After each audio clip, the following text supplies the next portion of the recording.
invited me to a show, and I said no, cannot go. There's a dress that I've got to sew and wear for Norman. I'm Norman, and isn't this song just blatant self-adulation? Welcome to Great Bride, my personal journey as an older, out and proud gay man. Thanks for coming along for the fun. And speaking of fun, this song was recorded by one-hit wonder Sue Thompson and peaked at number 3 on the 1961 Billboard charts. Imagine that! There were bells on the hill, but I never heard them ringing. No, I never heard them at all till there was you.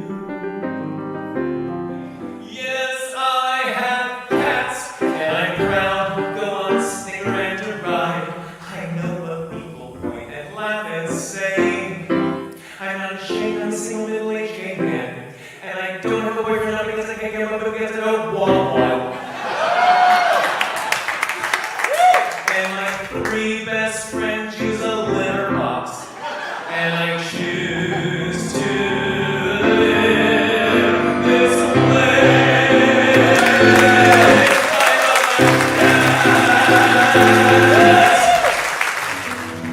Okay then, I'm ready now. Someone marry me a little, love me just enough, warm and sweet and easy, just the simple stuff. Or I don't make me grand, I don't make me grand.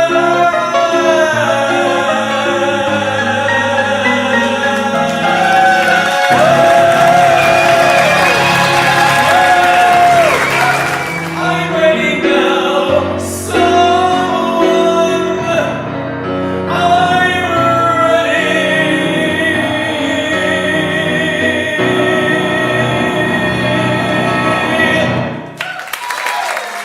Deep in December, our hearts should remember and follow.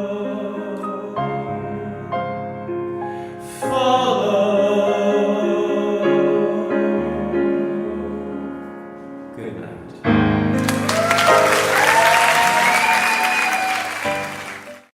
Happy Friday, everyone, and welcome to the latest edition of Richard Skipper Celebrates.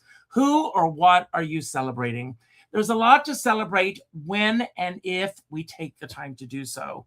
That, of course, is Norman Lasiter, who will be on the show a little bit later in the program. But this month, March is National Women's Month, and it's also Cabaret Month.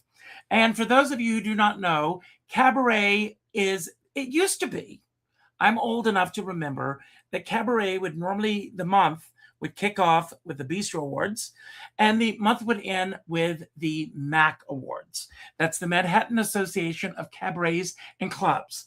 And since today is National Women's Month, and it's also Cabaret Month, and the MAC Awards are coming up, I thought I would begin with my dear friend Ann Kittredge, who is nominated for a 2026 MAC Award.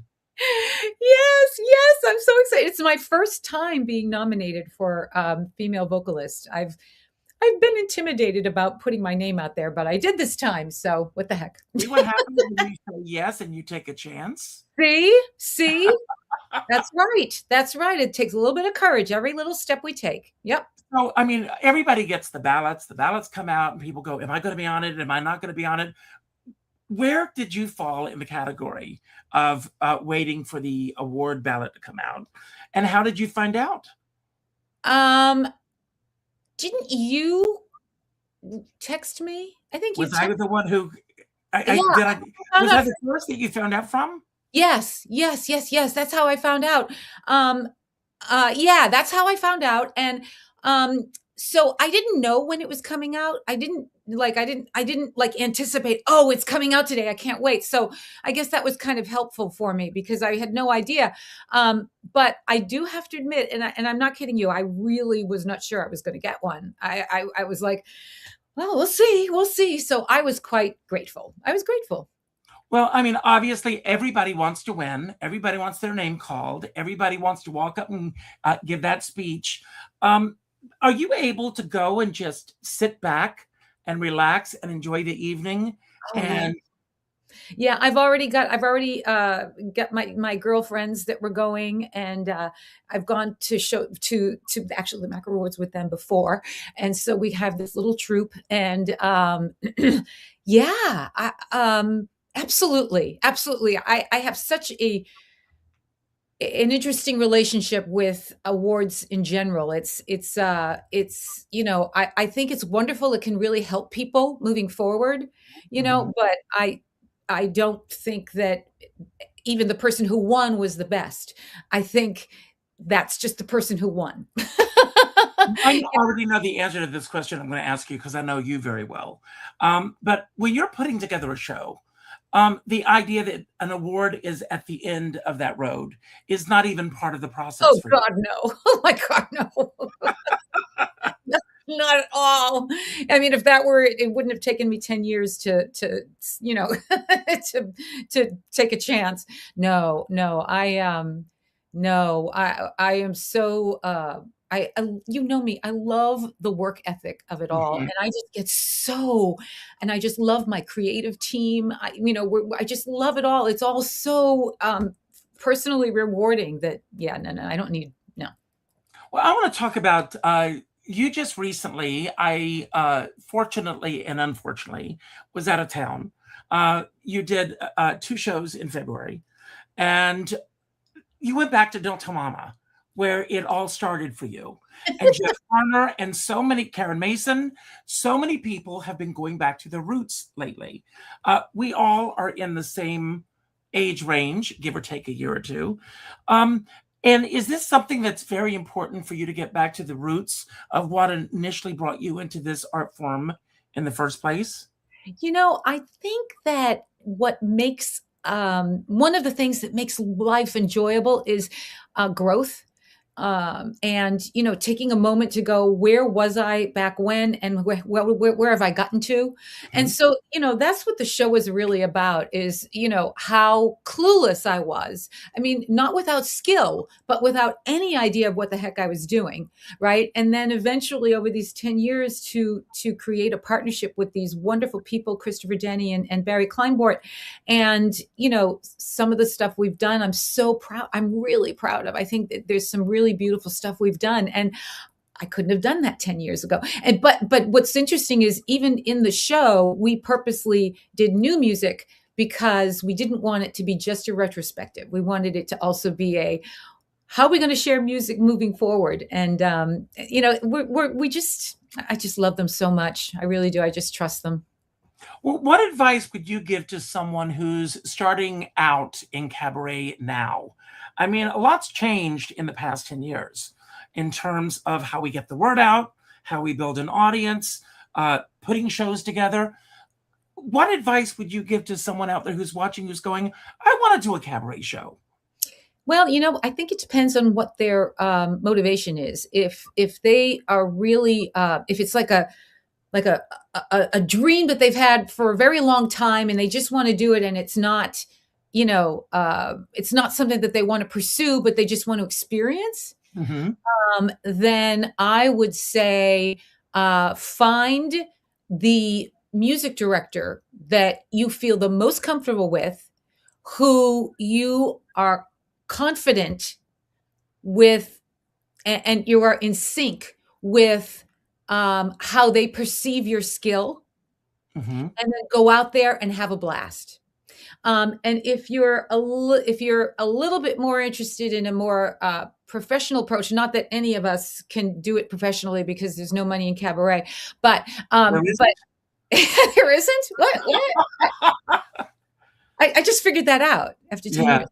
No, but then I think, I know that when I first started doing cabaret, there was a big thing of like, you know, you don't need a director in cabaret. And I tried to do some shows without a director, and I no longer agree. I think that if you really, you know, unless you're exceptional in that realm also, But I even if you are, you need that outside eye.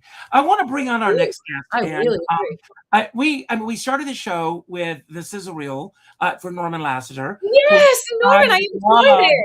love Thank that you. sizzle reel, and I thought it would be fun because it captures so many elements in a show to start with. And Norman, let's talk about your team.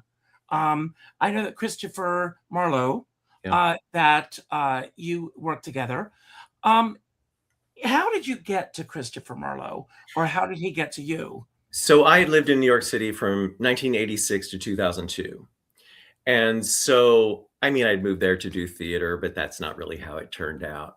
But toward the end of that last couple of years of that, I got connected with Christopher Marlowe through my friend David Hurst.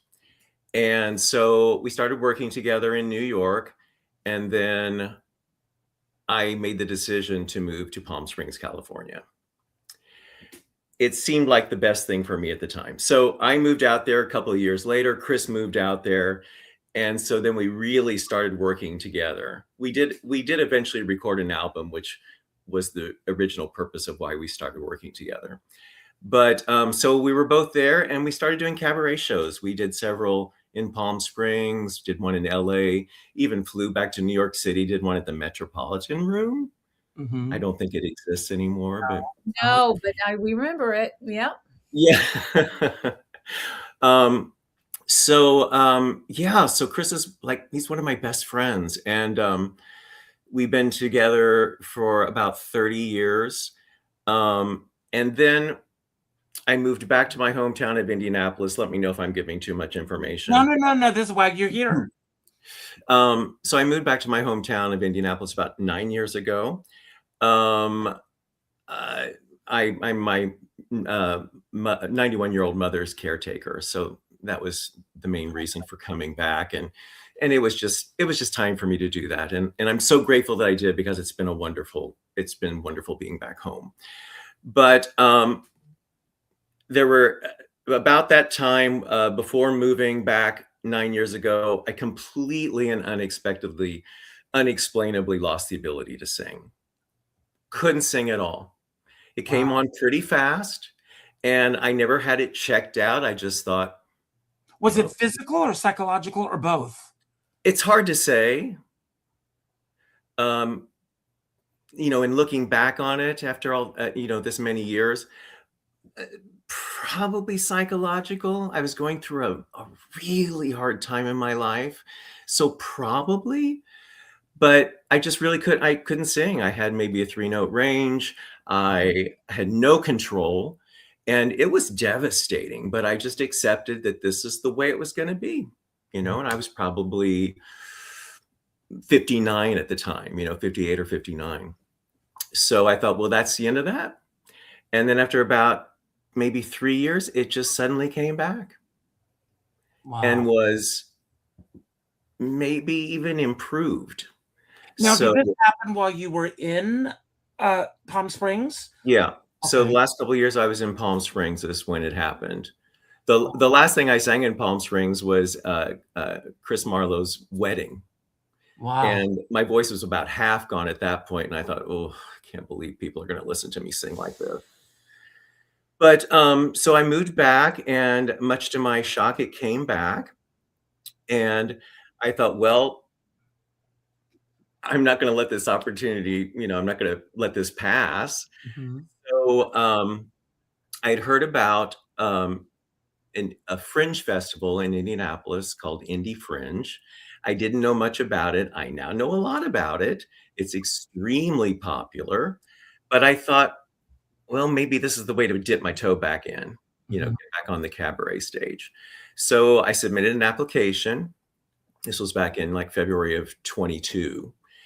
And in filling out the application, like 2 of the required fields was title and concept. Now, all the cabaret shows I had done in the past, there was never really a concept. I just, I did wonderful arrangements of Chris's, and they were successful and well received, but I never really talked about myself. I never opened up fully about myself. So one of the fields was title and concept. So I thought, well, what's fringy about me? So I thought, well, let's see. I'm old and I'm gay. So how about gray pride? I love it. I settled on gray pride, and then the concept just came easily, just like, okay, so it's my personal journey as an older out and proud gay man. And then I just started working on it. I had as many times in my life, I go into things being so naive and somewhat foolish. So I really had no idea the work that was ahead of me. And so by the time it rolled around at the end of the summer, I was scared. I was scared to walk out there, and just because I really, talked about my journey as a gay man. I came out in 1980, out and proud. Not an easy thing to do in Indianapolis back then. No. And not in 1980. So, yeah, 1980 wasn't a popular thing, no. Especially here. And so this was the first time I was just going to be walking out and family and old friends and new friends, and just really talk about who I am and my life. And it worked out. People loved it. It was really became popular very quickly. Well, you bring up a very interesting point that, like Anne mentioned earlier, that a lot of people just starting out may feel that they don't need a director. And then you bring up another interesting point that some people may think that they just don't need a concept. It's just putting these arrangements together. What changed once you realized I have a concept and I have a goal that I'm working towards? It really lit a fire in me, sitting down to actually write a show and about my life and what songs I could fit into certain stories that I wanted to tell that would move it forward, and also in writing it, I really wanted it. I was hoping that a lot of young LGBTQ people would come to the show, because I wanted to share with them as an older, at the time I was probably about 65, but I just wanted to share with them this is the experience that I had as an openly gay man. And these are the things that happened, the highs and the lows, the good and the bad. But in the end, you're going to be just fine. That's great. And how much of Chris's input came into the show? I know he does these incredible arrangements. Yeah. And for those who don't know, Chris has this incredible history with Nancy Lamott, Alex Corey, so many other incredible artists that he's worked with over the years. Many, yeah.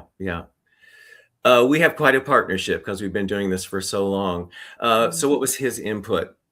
I used some of the songs that we'd done in past shows that I was able to kind of fit in a new way. And then because I know Chris so well, and I know all the recordings that are out there, and I just started pulling things that I knew he had already arranged. There may have been one or two that we did new. And so that's how that happened. We started rehearsing weekly, remotely. And then we didn't have an in-person rehearsal till he got here. Do you use Jam? Yes. Yes. Great. That's wonderful. Yes. I want to bring on our next guest. And again, we're celebrating Women's History Month. And Carolyn Montgomery is not only an incredible artist herself, but she's also behind the scenes as a teacher, as a coach, leading the ASA, so many things that you do, Carolyn. Well, first of all. I thought you were going to say that I'm a woman with history, and I was going to completely agree with you. Well, you are. How is the echo? Is it better? It because of the space that you're in, it's not echoing very badly, but okay. It's manageable. Feel free to shut me down if you need to. So, Carolyn, how did you get into the cabaret world? And based on what Anne and Norman both have said regarding director, concepts, all of those things that you bring to the table, weigh in on all of the above. Well, I'll tell you, I got into it by default because I was trained at the Peabody Conservatory. So I sang every pants role known to man because I'm 5'10" and blonde and a mezzo. And I didn't want to do that. Sang with 2 opera companies. And then I sang some regional theater. I toured for a while. And I didn't love the 8 shows a week. I wanted to be singing, and I was trying to write some music. And I toured with a jazz trio called Quick Step for a year. And then I ended up in Provincetown with a music director who was not well. And he said, come and live here for a year and study with me. And he was right. He had about a year. And his name was Richard Weinstock. And that summer he had Sharon McKnight, Ann Hampton Calloway, and Jay Rogers as his guests at his club. So it was a master class. And Sharon said, oh, honey, do it all and call it Cabaret. And I said, okay. And I started just having fun putting shows together in between the other things that I do. So that's how I got into it. Well, how did the transition happen for you to get from doing the work that you were doing in Provincetown, which is a very unique animal, and I both have been a part of that. I don't know about you, Norman, if you've had the experience of performing in Provincetown. We'll talk. But getting from there to really getting to New York and acclimating yourself, because I remember when I first saw you, if I remember correctly, I think the first place I saw you was at the Laurie Beachman. And that show, you were, running away with the award. It was like people were throwing awards at you. Yeah, interesting. I was in Provincetown for 5 years because I met my late wife there. And it was a very small town. I learned a lot. I had a group called Carolyn Montgomery and her Scream Girls, 3 drag queens. All of them passed during the time that we worked together. It was a very hard time. It was the early 90s before the antiretrovirals. It was as hard a time as any, and also as poignant and beautiful a time as any I've ever had in my life. But the point is, I was young and I wanted to move to New York, and I did. And very luckily I sang one night, and it was pretty late in the game, considering it was the last year 88's was open. And I went down there one time, and Irv Rabel took me under his wing. And within a year, I had a 6-week run at the Firebird. Yeah, it was lovely. But I drop in and out of Cabaret, which you can do. I drop out for 10 years at a time, to say, raise a child or, run a business. Well, let's talk about that for a moment, Carolyn. You established yourself, and then you did step aside to create your own business, to raise your son, all of those things that life happens. Stepping away and then coming back, what was like riding a bicycle, and what was like, this is hard? What was hard, and this is how I felt, and this might not be, nothing changed. Nothing changed. Wow. I went back, and people do this. And when I say that, that's not a bad thing. Mm-hmm. It is, but people, you better love it if you want to do it, because you may be singing in the same club for 10 years. And if that makes you happy, that's the way to go. Awards and all that stuff, it just doesn't matter. It's the music and the work and the feeling you get, and the, as Anne said, the collaboration. I love my team now. I will like other teams. I will work, and Norman, I cannot wait to see your show. I loved that sizzle. That was fun. That was really lovely to watch. But we bring our experience, our life experience, to the stage in subtle ways, in my case. But I think the thing about Cabaret is that sometimes faces change, new faces come in, we hope, but in many ways it stays very much the same. Wow. Wow. I mean, I think that the biggest change, the biggest challenge for artists in today's world of cabaret is I feel that more than it was even when I started out, that the onus of filling the room is more on the artist's shoulders than at any other time in my career. Yeah. And I think a lot of it has to do with the fact that we don't have print media anymore. And you've got social media, but everybody's inundated. And you and I touched upon this the other night, Carolyn. But on any given day, I mean, since the MAC nominations have come out, I've received like 20 to 25 requests to vote for me. You know, and Oh my gosh. what was that? There's a Oh my lot of gosh. campaigning. Yeah, there's a lot of There's that a going lot on. of campaigning. Yeah. Yeah. It's, but you are right. I mean, obviously, the challenge is to find an audience, and I think one of the things that I've been really lucky with is finding a producer for my shows that will help me with that, and I feel very, very lucky in that I do have some help in that regard. But it's always the problem, and when you travel. You know, you go to a certain city, and if you don't have a bunch of friends there, you got to find a way to bring in an audience. I just got back from Palm Springs. Trust me. Yeah. I mean, You know, I say that I spend 50% of my time pursuing work, and the other 50% pursuing an audience. Right. Yeah. Right. Because it truly is a full-time job. But before we bring our next guest on, let's talk a little bit about your current team, because you've gone from and you and Anne pretty much have similar paths in this, that it's not only the work that you're doing on stage, but it's the work that you're doing in the recording studio. And you have it is, yeah. Yes, and you have an amazing team that you're working with right now. Yeah. So Ted Firth is my MD and also producing this. And Sally Mays is my artistic director, of which I am always in need of one. So that's for me, that is something I always want, another set of eyes on me. And she's producing it too. So she and Ted are the co-artistic producers. And then I have Marcia and Pat Gallus Christie, who are my executive producers. And then I have David Stoller at the Samurai Hotel recording studio, who's just a freaking magician. And playing, I've got Matt Sharfglass, who has been a close friend and colleague for 20 years. MAC nominated. Okay. Yes. And also Sherry Maracle, who is my drummer, percussionist. I love her. Yeah.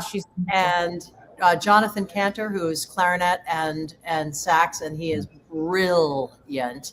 And then Warren Vacher, who played the trumpet cornet for Rosemary Clooney herself. So wow. I'm a lucky girl. I'm surrounded by like lousy with talent. Yeah. And of course, he was with you at the Cabaret convention this year as well. He was indeed. This past year. What is the goal date for the CD? And will you be coming back with another performance of the show? I will. I'll be releasing it at a soon to be disclosed, pretty exciting venue. But it's not. If I don't sign a contract in blood, I don't tell anybody anything's happening. No, I'm the same way. I will not announce anything until it's happening. Right. I want to bring on our next guest, and of course, this is one of your cohorts as well. Absolutely. And he's going to be coming up just this week at Don't Tell Mama, and he's also nominated for a MAC award in the major male vocalist category. Craig Pomerantz. Hey, hi everybody. It's like two of my favorite. I'm not Norman. It's not that you're not, but these are three of my favorite people. But these two women work so hard And I don't know what you were going to ask me, but I'm so proud of the work we do with the American Songbook Association, for which, of course, our executive director and educator, and then Anne is our educator with the education program, and they're doing such wonderful work. So, Can I say something? This is such a non sequitur, but like all three of you are so handsome. Why, thank you. Thank you for that. That's no I don't Howard. like my You're beautiful, but they're Yeah, handsome. no. You're all major males. But Craig, you are a As major Noel male. Howard once said, sex is a matter of lighting. I got to figure that out then. That's kind of So, scary. Anyway, hi. So, Craig, how did it start for you? How did you first get your toes into the world of cabaret? We all have similar weird stories about that. I came here on a high school field trip when I was 16, and snuck out after hours and found a piano bar, which is a rather depressing story if you think about it. But anyway, and I met Murray Grand, and I met Rex Reed, and I met all these people, and Teddy King, who was one of the most wonderful jazz singers based in Boston, had her own club, heard me singing. And she said, some people are meant to sing. And she was just a big encourager. And then I met Blossom through her, Blossom Deary. And they were just always quite wonderful. I came here, like Norman said, and I'm assuming Anne and Carolyn, I don't know, but to be an actor, I came here with a dance company. All my training is as an actor, which is what I think I put to my show. But I started singing in a club, and Ted Hook heard me. Oh, He said, someone canceled in 2 weeks at my club. Do you have a cabaret act? Because I'll put you on for the week. And I, of course, said yes, even though, of course, I did not have anything. And then I just went on. Yeah. So how did you start? I mean, first of all, I always love the fact when you say yes, and then you do the work after you say yes. So you said yes, and you started putting a cabaret act together. Yeah. What can you tell us about that first cabaret act that you put together? And was it at Ted Hook's? It was at Ted Hook's, Okay. which is a huge venue and one of the most beautiful venues. Yes. And I didn't, all I knew, and I think what everyone here has said, it's having a director or producer is to help you push you forward. Because I said, I have a lot of songs, I know how to sing. And my whole concept was I reveal myself through the songs I sing. So I hadn't thought about how to put the arc for that to make that work. And then I found a producer, and my producer and director who passed away a couple of years ago, Ron Cohen. And he sort of gathered me together and said, go out there and say you're an international terrorist, which I probably couldn't say today. And, but it's just like, it was one of those moments where you realize that the extreme of something brings the hush to something else. And my whole thing was, if I can create silence in a room, that's, even as an actor, that was my dream, to create silence in a room, because I know the people are listening and they lean forward. When you first played Ted Hook's, you were fairly new to New York. How did you find your audience that first time? It was totally word of mouth. And it was just a lucky time. And as you were saying earlier, just that the Post would come, the Daily News would come, everyone would come. I was listed every day, every weekend I was listed in the New York Post and New York Magazine. It's just, they were covering this thing. And I wrote an article on Cabaret Scenes magazine, which the American Association publishes, and about how in the New York Times, they did the seasonal thing about arts. They did not cover not one club under music. It was all about. You wrote about that last year. Was it around this time last year that you wrote your article? That was no, it was a couple of months ago. Okay. No, but you did one last year, I remember. I've been writing a lot of articles. Okay. But I'm talking about my new article is the difference between concerts and cabaret, which is a very big difference. So. Well, let's talk about that. What do you consider the big difference? Well, because we have generations of people growing up with people like minuscule on a wall, like on a video monitor. So they don't know what it's like to have someone 5 feet in front of them intimately talking to them. And when people experience that, which is what we hope to do at the American Songbook Association, is when you experience kids hearing music they would never have a chance to hear, and someone in front of them singing it and telling a story, you can see the change in their eyes. I mean, I'm sure Anne and Carolyn can explain. It's like, it's one of the most wonderful things to see these little kids like look at you and say, oh, I didn't know that you could sing that way, because they come from a very different world. So that's what we introduce. So yeah, and concerts, I'm not saying it's a negative thing. It's a whole different experience. And it's an experience, but it's not an intimate, I don't know, I forgot how I put it. Yeah, but I also want to, jump in on this, and yet there are certain people, Liza Minnelli, Shirley Bassey, are two that come to mind, that could make performing in a small arena feel like an intimate experience. Absolutely. Bette Midler's a good example of that. Bette Midler's a great example. Yeah. And I mean, there are many others, but it's more that, but they also chime into what we're doing, as opposed to just massive lighting effects and choreography and big things. They bring you into a smaller moment of an arc of it. Well, all of us here have been lucky enough to be around for some time. Anne's the new kid on the block with 10 years. But Craig, I mean, how do you feel that audiences have changed over the years as well? Well, what I love is that I love my audiences, and part of what I think Anne and Carolyn were saying, and I don't know if Norman chimed in. I don't think chimed in on this, but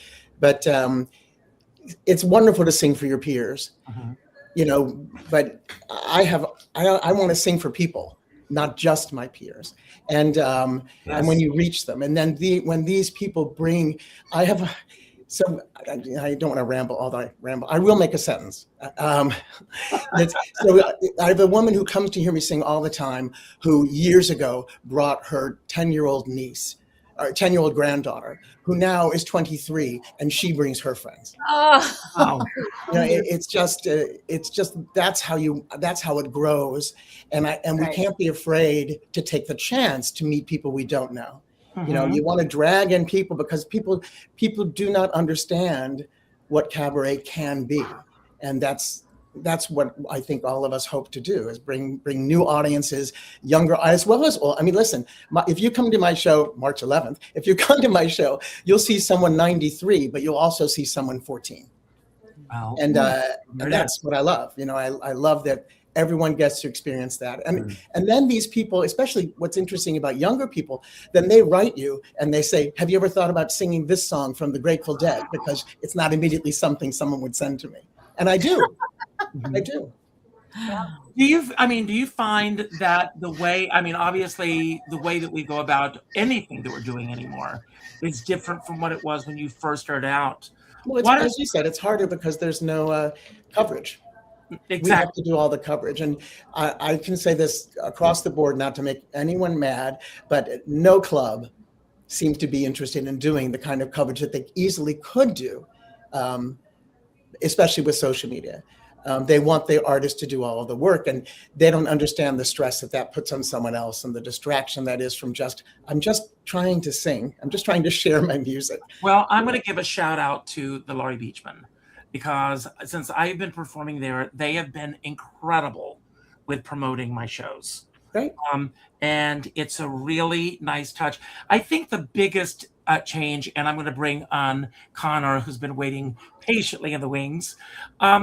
I think that when the venues don't have a vested interest in the show, it's no skin off of their backs. And they're going to get the room charge. All those things are going to go into place. But I look at it from a different point of view. It could work.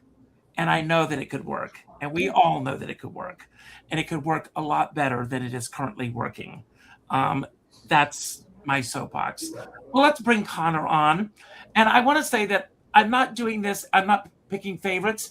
If you'll look, everyone's alphabetical. So Connor, you and I have known each other a long time. Yes. And you've been on both sides of the footlights. because you very much have lit so many shows.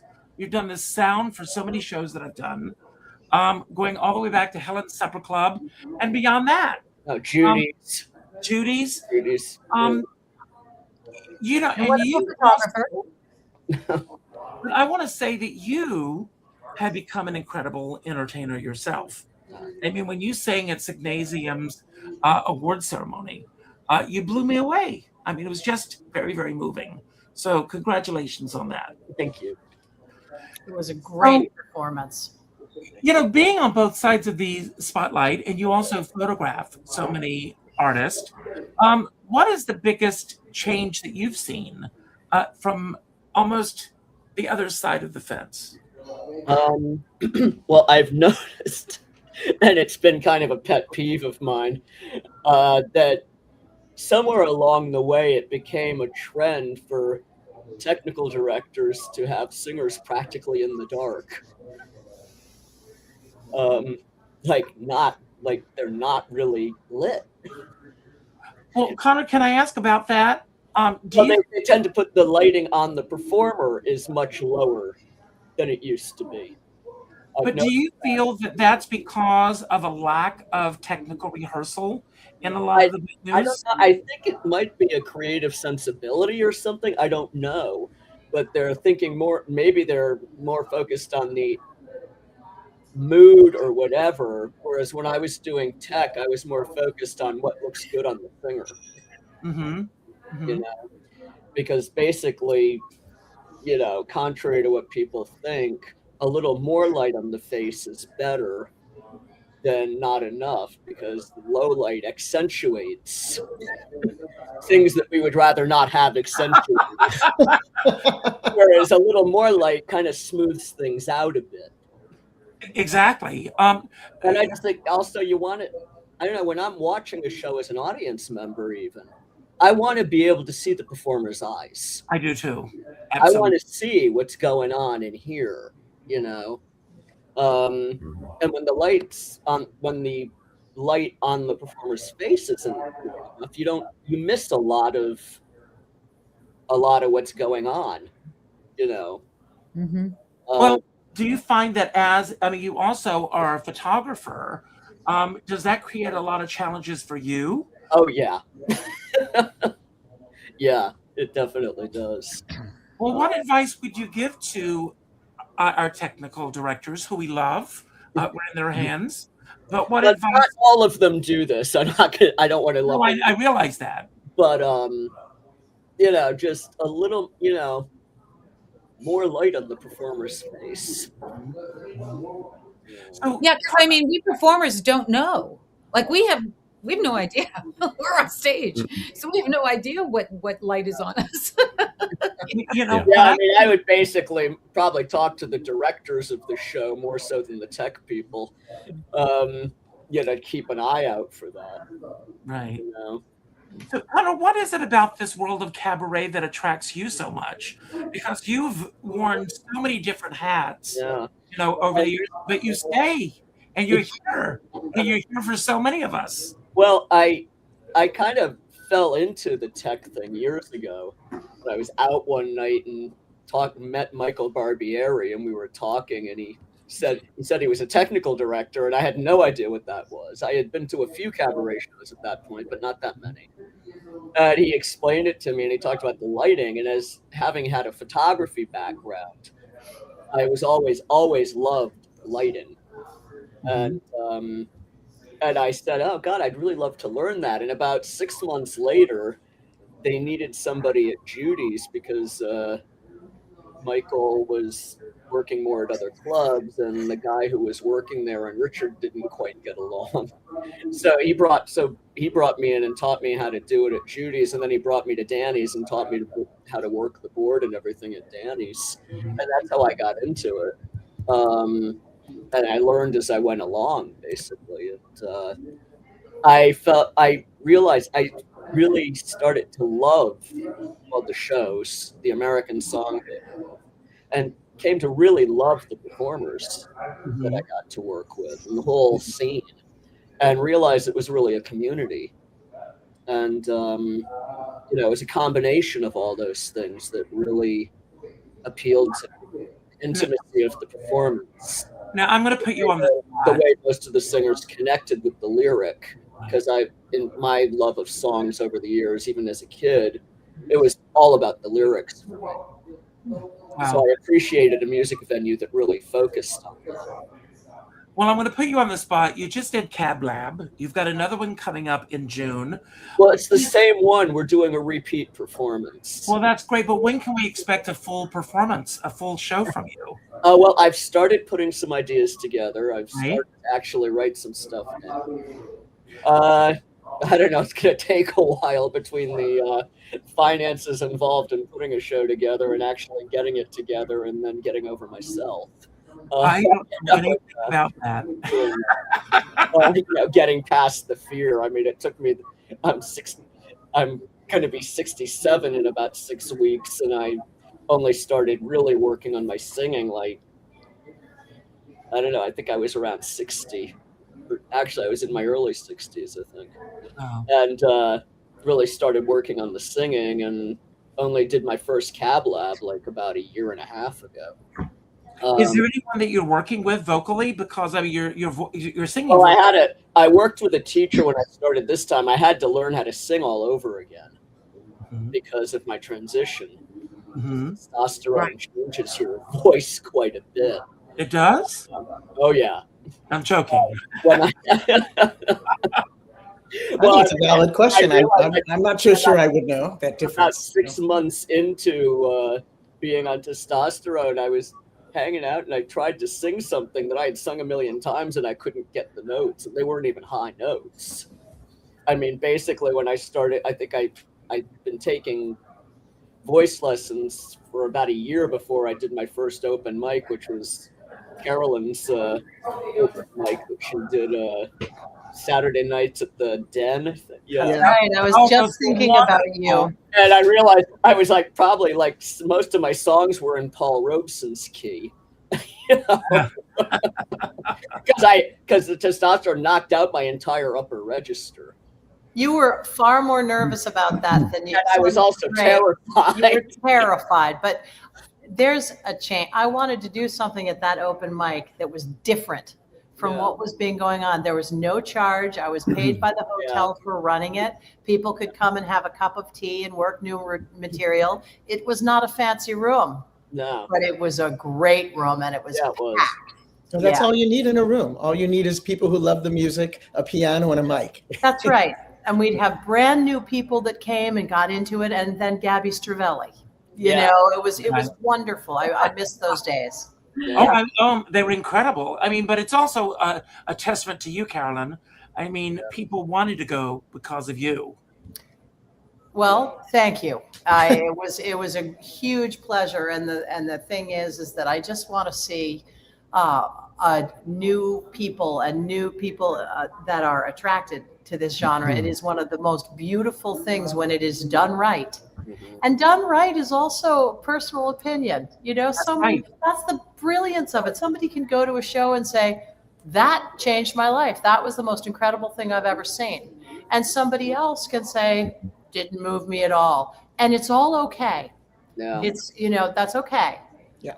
But there need to be enough of us there, and it's hard. We need coverage. There are also another thing I wanted to add was the go ahead fourth wall thing, because my background is theater.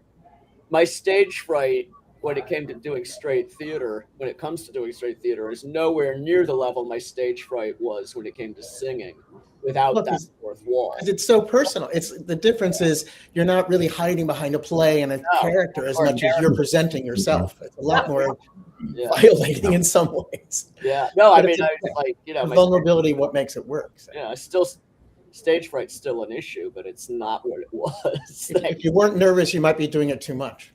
Yeah.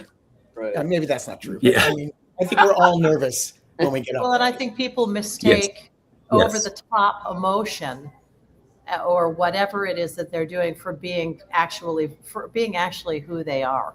Yeah. you know, and it's an interesting thing. That is a long process for a lot of people. It was for me. But I remember also, if I do shows for theater people, like Broadway theater people, it's very hard for them to be personal because they're so used to singing to thousands. Yeah. It's very hard for them to bring it down to intimacy. Well, one thing I learned when I was teching shows, I had the privilege of teching Steve Ross's run at the Firebird the first year that the Firebird had a cabaret room. And one of the things I learned was it was a master class basically watching him. But I remember at one point he did Losing My Mind, Sondheim song, you know. Mm-hmm. And I had heard so many people do that and emote all over the place. You know, and Stephen just played and he just sung the song. And it was so much more powerful than any version I had ever heard of this and that person doing all this riffing and all this emoting all over the damn place. Mm-hmm. You don't really have to with Sondheim. And that was such a powerful song. For you. You just sing the damn song, you know. Well, I want to go around with each of you. I love, no big surprise here, to be on stage, but I also love to be in the audience. And I know, Anne and Connor, Craig and Carolyn, I see you all the time. Also, in the audiences of these shows. And as a community, we do support each other. It is great to get those new bodies in those seats, folks, as Craig said earlier. But I'd like to ask each of you, someone who has inspired you recently that you've seen. Maybe, as we're wrapping up this week, especially if you've seen someone in the past week, it could be a show, a live show, a movie, a TV show, a book, just something that inspired you artistically. And I'll start with you, Anne. Well, I have been out of town for most of the last few weeks. But I can tell you that I was very much impacted by Jeff Harner's show at Don't Tell Mama. I really enjoyed it. And I think it's partly because he knows who he is. He knows who he is. And thankfully, he's very musically skilled. And so is his music director, Alex, they're both out of this world. But they know who they are. And I don't feel like they're pushing anything on me, that they're just entertaining. And I really appreciate not only the effort, but the success. That's great. Norman? Norman, can you hear me? Oh, I want to say that can you hear me? Yes. I can hear you. Yeah. Yes. Can you hear me? Yes. Yeah. You can? Yes. It's cutting in and out. Okay. I love supporting people. I love supporting my friends. And I hate the fact that is it still working? Yes. Can you hear me? Yes. Yeah. I think something's off. We're good. I love that I can. Okay, we're good. Okay. I wish that I could be in New York and support all of you and go to your shows and meet you and get to know you and vice versa.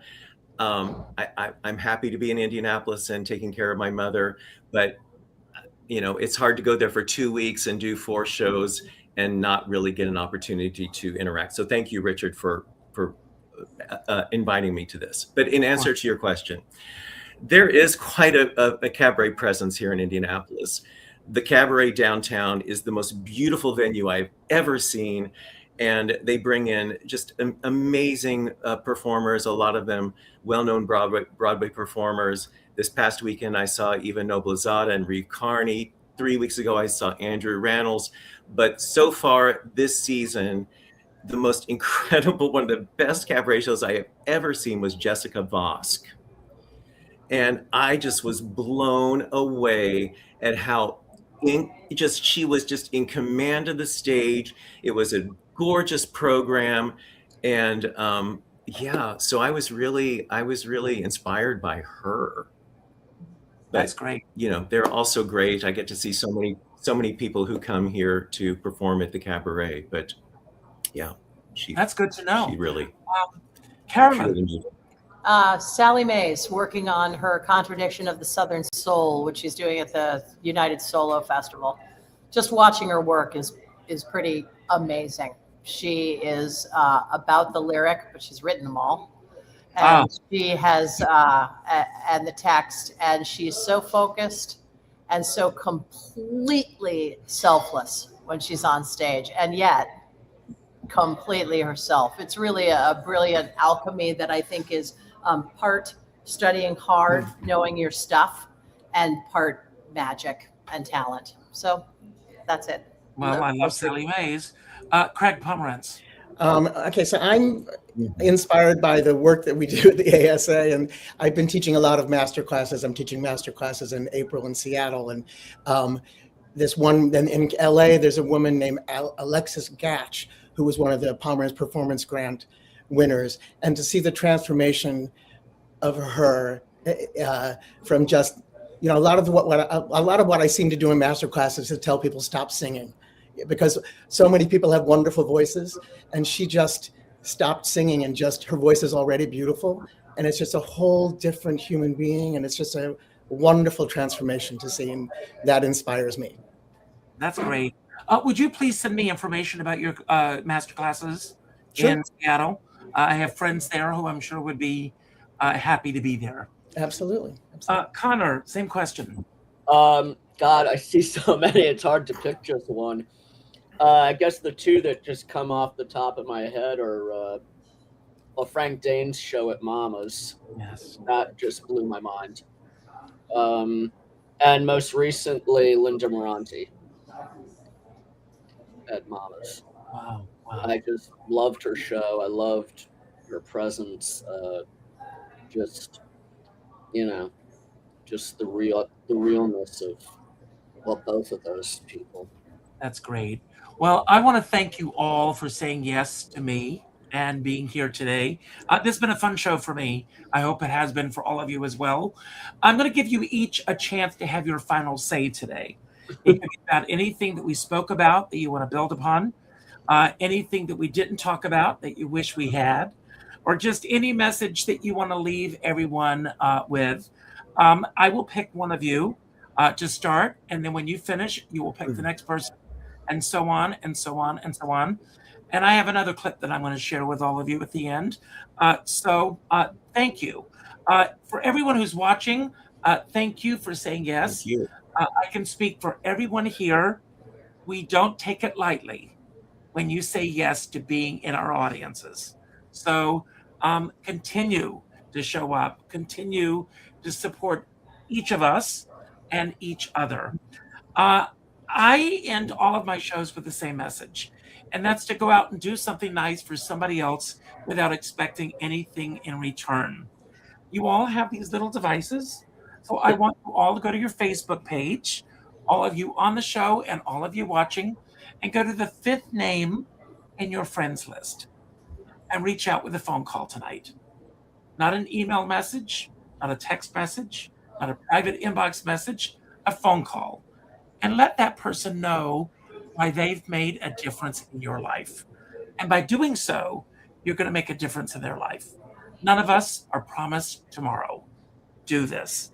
I have a dear friend, Sean Moniger, and Sean says we're all in the same storm, but we're in different sized boats.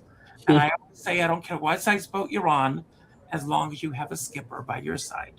And with that, I'm going to leave. And Connor, I'm turning it over to you. And when you finish, you will pick the next person. I don't know what to say.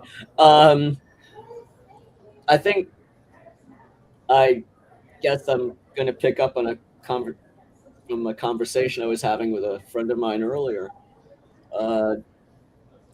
Basically, I think we're all put on this earth to connect to each other and build lives together. If we were meant to be alone, he wouldn't have made so damn many of us. So it's connection is kind of the main goal, for me. So I picked the next person. Okay, Carolyn. Thank you, my dear, and good to see all of you. I was thinking today that as I get older, which I seem to be doing at a rapid rate, I notice that when people get older, they get more opinionated about the things that they like and how they spend their time. And I think it's great to have boundaries and know all of those things. But as I get older, I would like to try really hard to get softer, to be more open, to be more patient and understanding, to allow people to be different than I think they are. I think that's what I'd like to work on, because I think that's what I most need to work on. And so I just, that's where I am today. That's my thought for the day. So Annie, it's on you. Oh, okay. Well, boy, I have two options. I think I'm going to go with, I want to do a little plug for the American Songbook Association, which Craig and Carolyn are very much involved with. I am peripheral, but what I get to do working with children is without question one of the most rewarding things I get to do. And, I am so grateful to have the opportunity, but even more so, I really believe in their program. I believe in their mission. Their mission is not to look for talent. Their mission is to expose children to music and to develop a love of the Great American Songbook. And that is so noble. But when you actually see it in a class with children, I can't even put into words how much it elevates your spirit. And so if anyone's watching who has never heard of American Songbook Association or has a few extra bucks in their pocket that they just don't know what to do with, I want to really encourage you to go to their website, americansongbookassociation.org. Is that what it is? Yep. Yeah. And donate so that, they and the people that they ask to help out, that we can just provide more and more to children. Okay, that's it. Okay, I will give it to Norman. I'm grateful that in this very strange time that we're living in, that we have these artistic outlets, to perform ourselves and to see others. It kind of, just takes us out of the madness of the world for an hour or two. So I'm really happy for that. And I want to thank Richard again for including me in this, because I do want to get to know all of you more. And then I'll do a little quick self promo. Last year, I spent several months creating a new show that I did at the Cabaret downtown Indianapolis called Still Gray and Feelin Groovy. So I do hope that I'll be bringing that to New York in the next few months. So thank you. I will pass this to Craig. So what we have here is people, we all believe so strongly in the power of music. And if you have music in you, and we all do, celebrate it. And as our dear friend Sarah Rice had once said, there is no expiration date in Cabaret. So it doesn't matter what age you are, you can get out there and you can show your love of music and hear your love of music and experience it. So I'm going to send it back to Richard Skipper.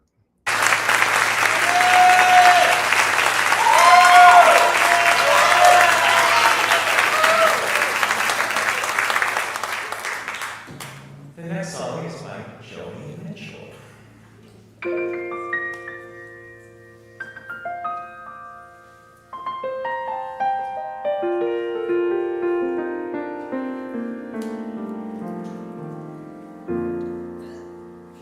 Rose and flows of angel hair, ice cream castles in the air, feather canyons everywhere.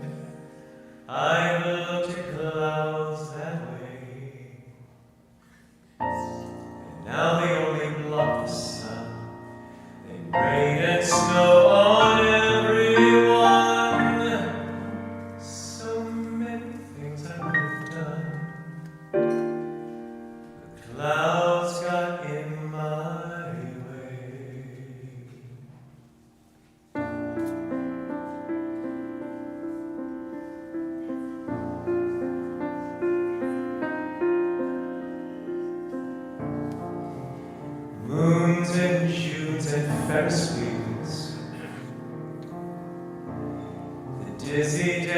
sing when you feel as every fairy tale comes real.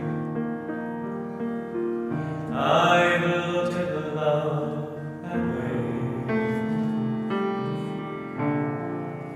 and now it's just another show. Leave 'em laughing when you go, and if you care,